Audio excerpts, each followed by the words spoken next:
While the producers of the James Bond franchise deliberate over their approach to the next reboot, it's the perfect time for fans to go back and rewatch the old classics.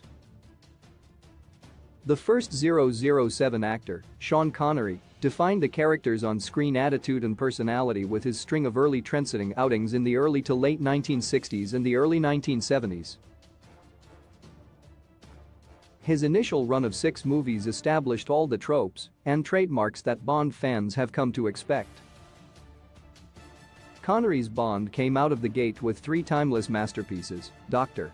No, From Russia with Love, and Goldfinger, that still hold up today.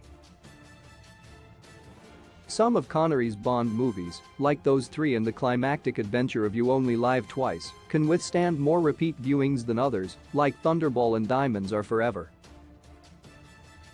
6 Diamonds Are Forever, 1971, after ducking out for On Her Majesty's Secret Service, which ended up being praised as one of the best Bond films, Connery briefly returned to the role for Diamonds Are Forever, which ended up being panned as one of the worst Bond films.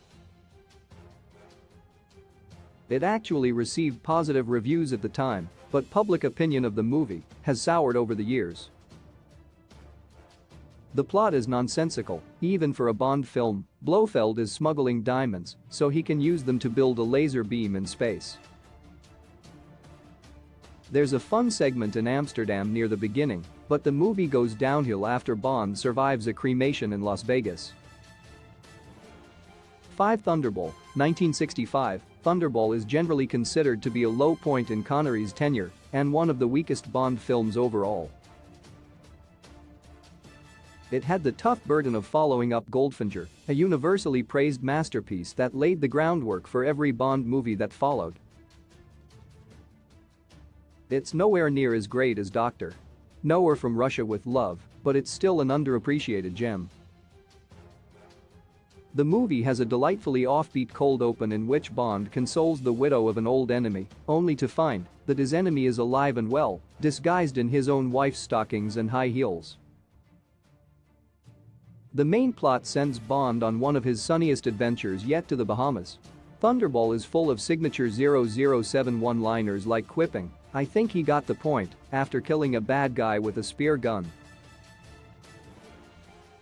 The whole thing culminates in a thrilling undersea battle sequence, meticulously choreographed by the stunt team. 4 You Only Live Twice, 1967, Bond's long-awaited showdown with Blofeld arrived in You Only Live Twice. The movie ends with an exhilarating finale set in the head honcho of Spectre's iconic headquarters located in a hollowed-out volcano. This has since become the defining image of an evil villain's secret lair. But it takes a while to get there. There wasn't much to draw from in the source material, since the original novel is practically a travelogue. Screenwriter Roald Dahl didn't have a lot to work with. As a result, the movie adaptation of You Only Live Twice has a slow pace and a plotting narrative. It gets off to an exciting start with 007 faking his own death. But Bond meanders around Japan for a long time before finally figuring out where Blofeld is hiding. Still, once he gets to the volcano and confronts Blofeld and his goons, it becomes a high-octane actioner.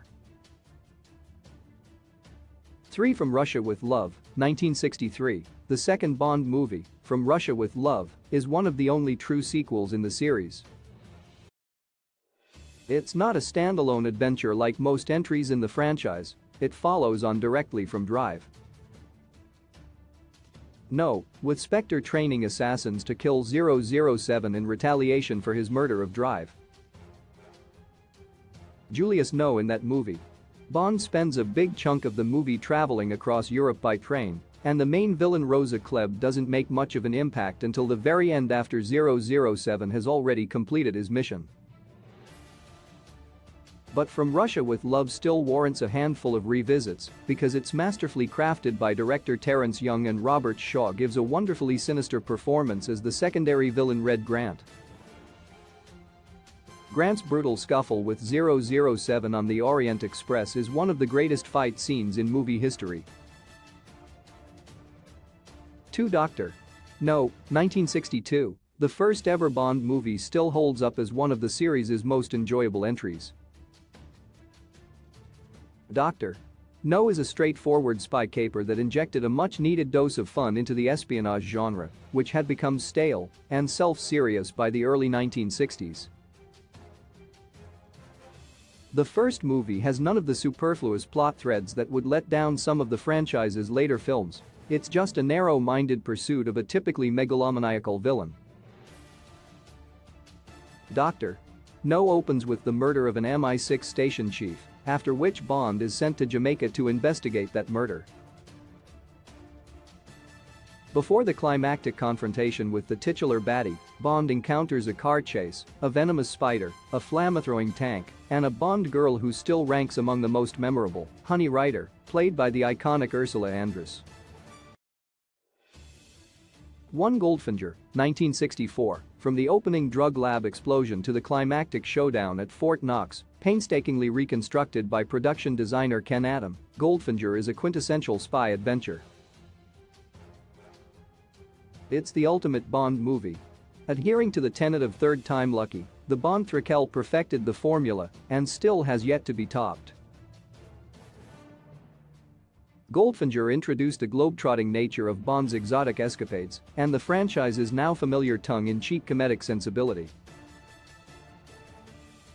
It has one of the greatest car chases ever put on film. It debuted 007's gadget-filled Aston Martin DB5, and Gert Frobe's unforgettably eccentric portrayal of Auric Goldfinger never gets old.